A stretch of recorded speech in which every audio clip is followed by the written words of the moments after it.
উফ, বাপ রে বাপ, কি গরম পড়েছে রে বাবা। সূর্য এই সবে উঠলো, তার মধ্যেই চামড়া একেবারে পুড়ে ছাই হয়ে গেল গো। যাই, পুকুরে একটা ডুব দিয়ে আসি। হ্যাঁ, তাই যাও, তবে একটু তাড়াতাড়ি এসো। আমি কিন্তু তোমার জন্য ভাত বেড়ে বসে থাকতে পারবো না। হ্যাঁ,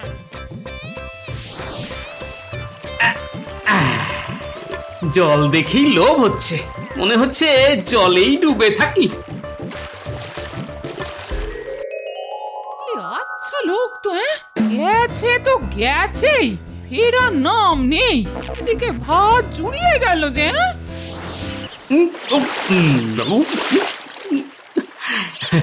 মনে হচ্ছে ডুবেই থাকি, আর উঠবো না।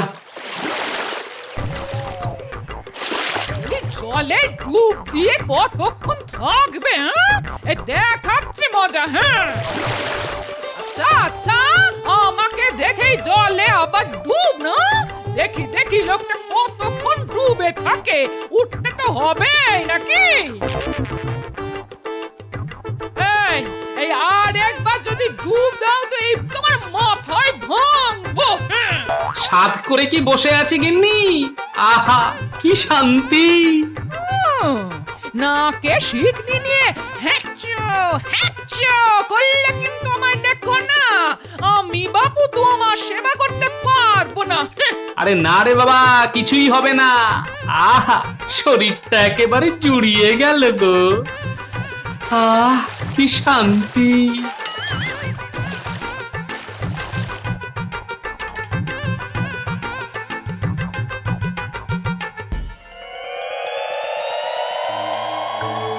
কি ব্যাপার, গোপাল এত দেরি করছে কেন? আজ যে আমার খুব জরুরি মন্ত্রণা ছিল। শুভ কার্যে দিল তো বেটা হাঁচি। মহারাজ, আজ আর কোনো মন্ত্রণা হবে না, হলেও তা শুভ হবে না। মহারাজ, এগুলো সব কুসংস্কার, মানার কোনো মানে নেই। হ্যাঁ,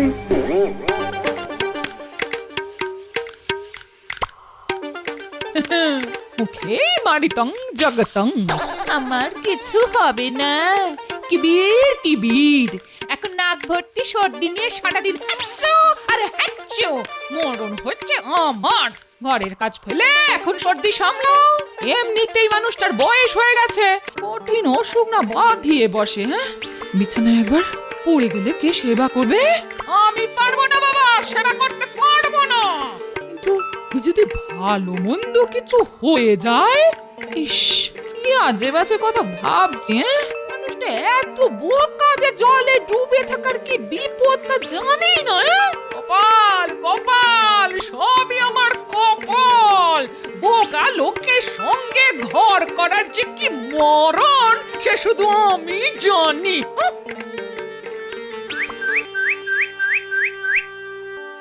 এ আমার কি হলো? সাতটা জাহাজ একটার পর একটা ডুবে গেল। এখন তো আমার বেঁচে থাকার কোনো মানে নেই। আমি কর্পদক শূন্য। একমাত্র উপায়, যদি কৃষ্ণনগরের রাজা নির্দিষ্ট সময়ের মধ্যে কিছু স্বর্ণ মুদ্রা আমাকে এনে দিতে পারে। কিন্তু পথ যে দুর্গম। চোর ডাকাতের ডেরা পার হয়ে কে আসবে এখানে জানি না। আমি আর ভাবতে পারছি না। আসলে একটা খুব দুরূহ কাজে বর্ধমানে কিছু মোহর পাঠাতে হবে।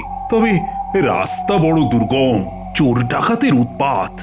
কেন মহারাজ, ও হঠাৎ করে বর্ধমানের মহারাজের কাছে মোহর পাঠাতে হবে কেন? তার রাজকোষ কি শূন্য হয়ে গেছে নাকি? আরে না না, বর্ধমানের বণিক সুদত্ত খুব বিপদে পড়েছে। তার সপ্তডিঙা সাগরে ডুবে গেছে। সুদত্ত এখন কপর্দক শূন্য। তার মহাজনরা কালই তার কাছে মোহর দাবি করেছে, নইলে তাকে গ্রেফতার করা হতে পারে।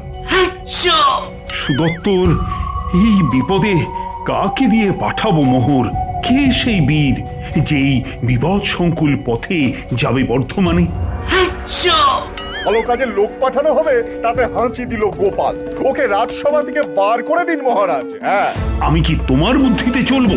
তোমার বুদ্ধি আমার যে কোনো গাধার থেকেও কম।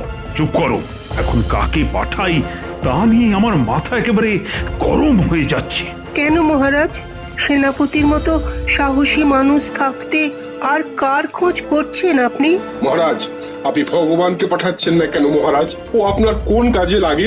আচ্ছা, এ আপনি কি বলছেন মহারাজ? রাজ্যের মন্ত্রী যাবে মোহর নিয়ে? হ্যাঁ? আচ্ছা। একটা কথা বলি মহারাজ, মানে বলছি ডাকাতের হাতে যদি আমার মৃত্যু হয় তবে যে রাজ্য মন্ত্রী হারা হয়ে যাবে। মানে মন্ত্রী ছাড়া রাজ্য কি চলবে? কে আপনাকে বুদ্ধি দিয়ে সাহায্য করবে মহারাজ? আচ্ছা। দেখলেন দেখলেন মহারাজ, প্রতিটি কথায় কেমন হাঁচি দিচ্ছে গোপাল। এটাই যদি ওর কাজ হয় তবে ওকেই পাঠান না। নাপিতের ছেলেকে রাজসভায় স্থান দিয়ে কি যে উপকার আপনার হয়েছে কে জানে। মহারাজ, কথায় কথা বাড়ে। আপনি যদি আদেশ করেন আমি যেতে রাজি। যদি শহীদ হই তবে গর্ববোধ করব। তবে আমাকে কাবু করার সাধ্য ভগবানেরও নেই। হ্যাঁ, এই আমি বলে রাখলাম মহারাজ। সাধু সাধু গোপাল, আমার রাজসভায় অন্তত একজনের তো দেখা পেলাম যে কোনো কাজেই ভয় পায় না। এতদিনে ভগবান মুখ তুলে চেয়েছেন রে ঘটা, নইলে আমাদের ডাক পড়ে। তা যা বলেছিস বটা, হ্যাঁ, নতুন মন্ত্রী এতদিন আমাদের ডাকেনি, ব্যাস ভাড়ার শূন্য হয়ে গেছে। এবার ভগবানের ইচ্ছায় যদি যদি ভালো মৌকা মারতে পারি তবে বেশ কয়েকদিন চলে যাবে। কি বলিস বটা? তার বলতে রে ভাই।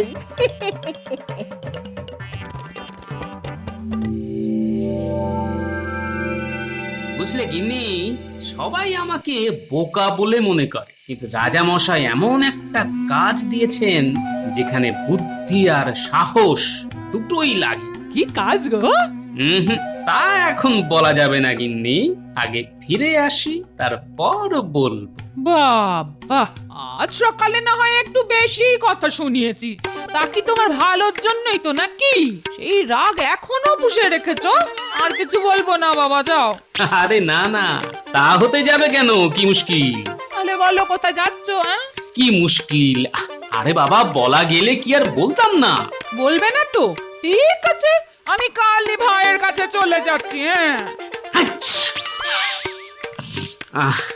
আচ্ছা আচ্ছা আচ্ছা, বলছি। শোনো। শোন, এবারের কাজ কিন্তু বেশ কঠিন। উতরে দিলে বকরা দুজনেই পাবি, তবে কাজটা একজনের। মনে হচ্ছে বটাকে দিয়েই কাজটা হবে। ওর চেহারাটা বেশ নরম নরম, তবে ছদ্মবেশ নিতে হবে। দাঁড়ি গোপ লাগিয়ে বণিক সাজতে হবে। ঘরের ওদিকে দেখ, বণিকের পোশাক রাখা আছে, বটার গায়ে হয়ে যাবে। সে তো না হয় হলো, কিন্তু কাজটা কি সেটা তো আগে বলবেন। বলছি, আগে কাছে আয়, কানে কানে বলি। খুব গোপনে করতে হবে কিন্তু, বুঝলি?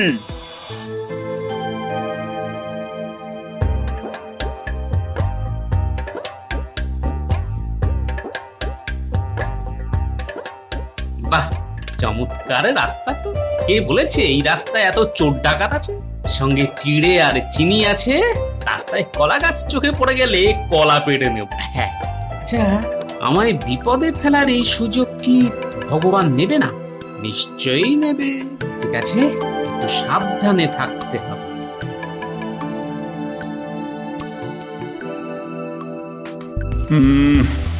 গোপালের জন্য ভারী দুশ্চিন্তা হচ্ছে। চোর ডাকাতের হাত থেকে ওই রাস্তায় কেউ আজ অব্দি রেহাই পায়নি। তা গোপাল কি পারবে? পারবে না যে তা তো আপনি ভালো করেই জানেন মহারাজ। না পারলে কি হবে? বড় জোর সহস্র মোহর চুরি যাবে। এ তো মহারাজের কাছে সামান্য অর্থ। এ তুমি কি বলছো মন্ত্রী? গোপাল তোমার সহকর্মী, তার জন্য তোমার চিন্তা হচ্ছে না? চিন্তা কেন হবে? চিন্তা কেন হবে? ওকে তো আপনি জোর করে পাঠাননি। আরে গোপাল মোহরের লোভে নিজে থেকে যেতে রাজি হয়েছে। আমার তো সেখানেই চিন্তা, গোপাল ওই মোহর নিয়ে লোপাট না হয়ে যায়।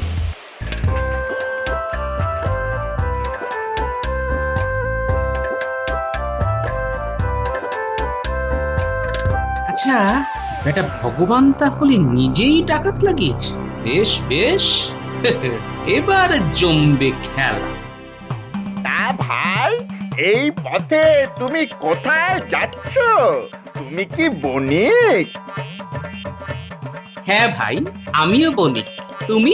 আমি প্রখ্যাত বণিক বটকেশ্বর দা। আমার সপ্তডিঙ্গা আছে, সপ্তডিঙ্গা বর্ধমানে ফিরছে। কি নেই তাতে? রেশম, গালিচা, মশলা, মসলিন, আপেল, আঙ্গুর সব পাবে। তবে কি জানো তো, আমার আর ধন দৌলতে মন নেই। এখন তীর্থস্থান দর্শন করে বাকি জীবনটা কাটিয়ে দিতে পারলেই বাঁচি। ও তা তোমার পরিচয়টা তো জানলাম না। আমি ভাই কাঁচকলার ব্যবসা করি। বিভিন্ন প্রদেশে কাঁচকলা বেচে পেট চালাই। অদ্ভুত, তুমি কি বর্ধমান যাচ্ছ কাঁচকলা বেচতে? না না, কিনতে। আসার সময় যদি দেখা হয় তাহলে তোমায় অতি উত্তম স্বাদের কাঁচকলা খাওয়াবো। হ্যাঁ, তোমার তো যে কোনোদিন চাকরি চলে যেতে পারে, এখনো কিছুই কামাতে পারলে না। বলি, চাকরি চলে গেলে আমরা খাবো কি? তার কোনো ব্যবস্থা ভেবেছো কি? এত বোকা আমার ভেবো না কিনি।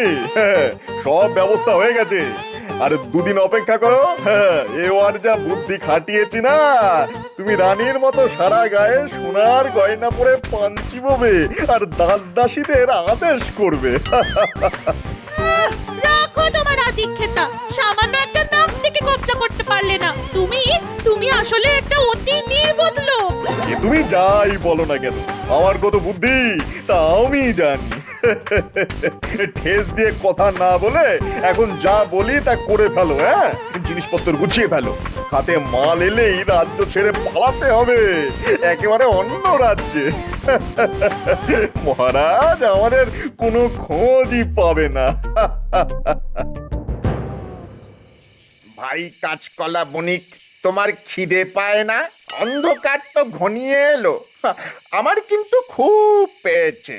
আমি কিন্তু দিনে কিছু খাই না, আজ তো খাবই না। বড্ড ধকল গেছে, ঘুম পেয়ে গেছে গো। ঘুম পেলে ঘুমিয়ে পড়ো।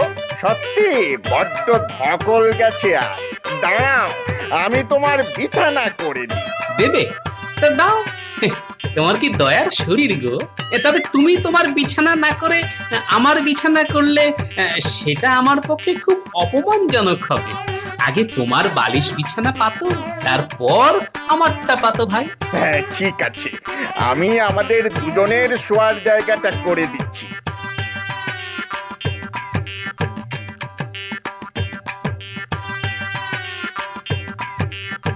শোনো, তুমি ঘুমিয়ে পড়ো, আমি ওই পুকুর থেকে চিড়ে ধুয়ে আনি। পেট একেবারে চুই চুই করছে।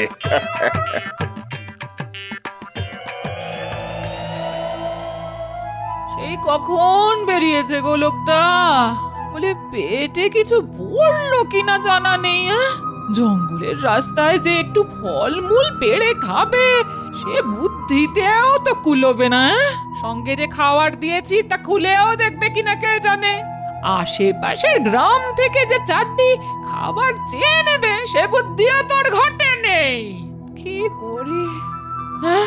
ও মা, হ্যাঁ তো ওই জঙ্গলে তো শুনেছি বাঘও আছে। হ্যাঁ, চোর ডাকাত তো ছেড়েই দিলাম। ওগো, তুমি ফিরে এসো, আর কখনো তোমাকে গাল বন্ধ করবো না গো। আমার কি হবে গো? আমি বিধবা হয়ে যাব নাকি গো?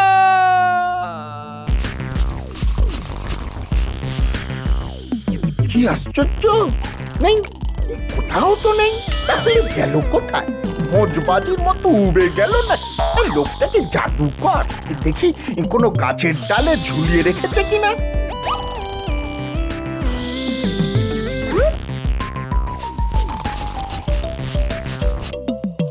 আবার এত কষ্ট সব চলে চলে গেল, ভগবানের কাছে মুখ দেখাবো কি করে?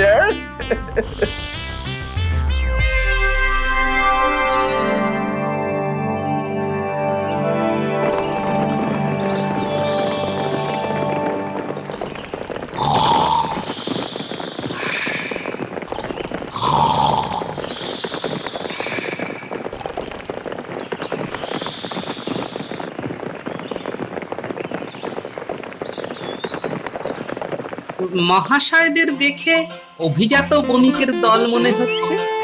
শুনুন, আমি মহারাজ কৃষ্ণচন্দ্রের সভাসদ।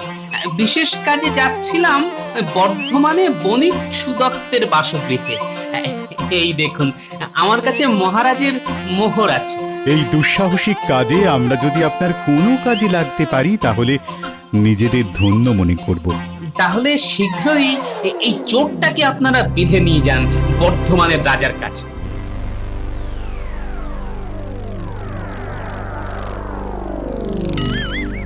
মহাশয়, আপনার ধনরত্ন কিছু চুরি যায়নি তো? আমার কাছ থেকে চুরি করা ভগবানেরও অসাধ্য। ভাই গোপাল, তুমি কি জাদুকর? এত ধনরত্ন তুমি কোথায় লুকিয়ে রাখলে ভাই? না পেয়ে আমার খুব জানতে ইচ্ছে করছে। ওরে, তোর মতো নিপাট গর্ধব চোর হলে তাই হয়। আমি কিন্তু সহস্রমোহর তোর কাছেই রেখেছি। এই দেখ, চোরকে কখনো নিজের ঘরে চুরি করতে দেখেছেন মশাই? হ্যাঁ, বটা আমার বিছানা, বালিশ, ঝোলা, এমনকি গাছের ডাল পর্যন্ত তন্ন তন্ন করে খুঁজেছে, কিন্তু ভাবেনি আমি তারই বালিশের তলায় মুদ্রা লুকিয়ে রাখতে পারি।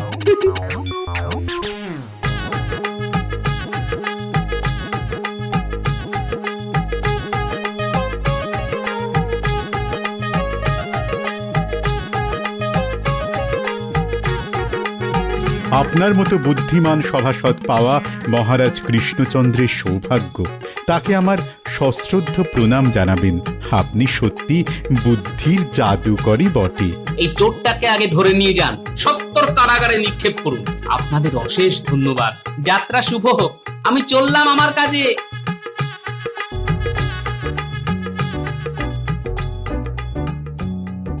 সকাল হয়ে গেল, এখনো কেউ এলো না। এখন উপায়, আর একটু বেলা বাড়লেই তো দল বেঁধে সবাই আসবে। তখন কি হবে? কে বাঁচাবে? না, ঈশ্বর আমার উপরে যে কোনো কারণেই হোক কুপিত হয়েছেন। না হলে আমার এত শক্তিশালী সপ্তডিঙা এভাবে ডুবে গেল, আমাকে নিঃস্ব করে দিল। কাল থেকে আমার স্থান হবে কারাগারে। আমি বণিক সুদত্ত এখন রাস্তার ভিখারি। হায় ভাগ্যের কি করুণ পরিহাস! দেখো, সুদত্ত মস্ত বণিক, কত নৌ অভিযানের নায়ক, এই রাজ্যের সৌভাগ্যের প্রতীক। তাকে কি আরেকটু সময় দেওয়া যায় না? এত তাড়াতাড়ি সে এত স্বর্ণমুদ্রা পাবে কোথা থেকে? না না না, এভাবে সুদত্তকে বাড়তে দেওয়া ঠিক নয়। সে এত কম দামে জিনিসপত্র দেয় কি করে? আমার সুগন্ধি তেলের ব্যবসা তো ওর জন্য তুলে দিতে হলো। না না না, তোমরা ওকে এভাবে সময় দেবার জন্য আমাকে অনুরোধ করো না। তোমরা কি করবে আমি জানি না, তবে আমার দেনা তাকে শোধ করতেই হবে, তার যেভাবেই হোক। একটা কাজ করা যেতেই পারে। এখন ধন সম্পত্তি বলতে ওই বসত বাটি, হ্যাঁ, সেটা সে আমাদের কাছে বন্ধক রাখতেই পারে।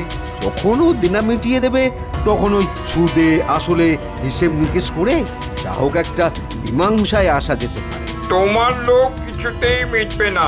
এত ধন সম্পদ তুমি রেখে যাবে কার জন্যে? কিংকুলে তো কেউই নেই। টাকা একটা নেশা ভায়া, টাকা একটা নেশা। টাকা ছাড়া আমি আর কিছুই ভাবতে পারি না, বুঝেছো? মাঝে মাঝে বেশি রাতে যখন কেউ থাকে না, তখন ওই মোহরগুলো তার যে কি আনন্দ তা তোমাদের আমি বোঝাতে পারবো না, বুঝেছো?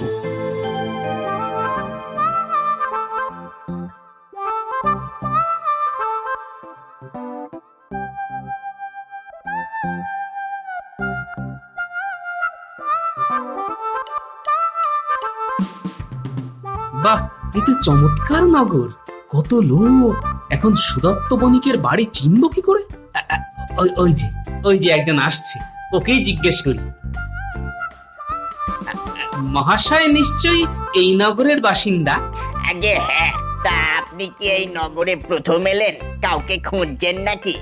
আগে হ্যাঁ, আমি বণিক সুদত্ত মশাইয়ের বসত বাটি খুঁজছিলাম। তা আপনি কি জানেন তিনি কোথায় থাকেন? আরে, তার বাড়ি চেনে না এমন লোক এখানে কেউ নেই। এই যে, সেটাই তার বাড়ি। ধন্যবাদ ভাই।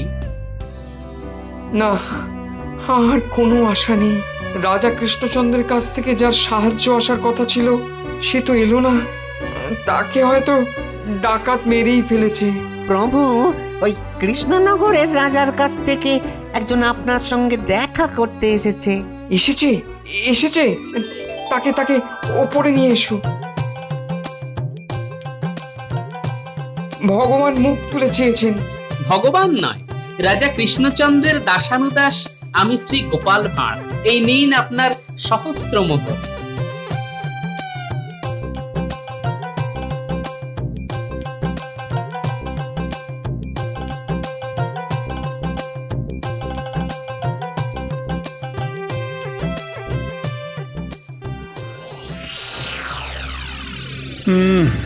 গোপালের গোপালের তো এতক্ষণে চলে আসার কথা না। বড় দুশ্চিন্তা হচ্ছে হে সেনাপতি। হ্যাঁ, গোপাল গোপাল তুমি ফিরে এসেছো। এতক্ষণে ধরে প্রাণ এলো। তা সব কাজ সুসম্পন্ন হয়েছে তো? আগে মহারাজ, ভগবানের কৃপায় তা হয়েছে বটে। আমি মুখ্য সূক্ষ্ম মানুষ, নাপিতের ছেলে। তবে একটা কথা মানি, বুদ্ধিং যস্য বলং তস্য। জয় জয় গোপালের জয়। তোমাকে আটকানো ভগবানেরও অসাধ্য।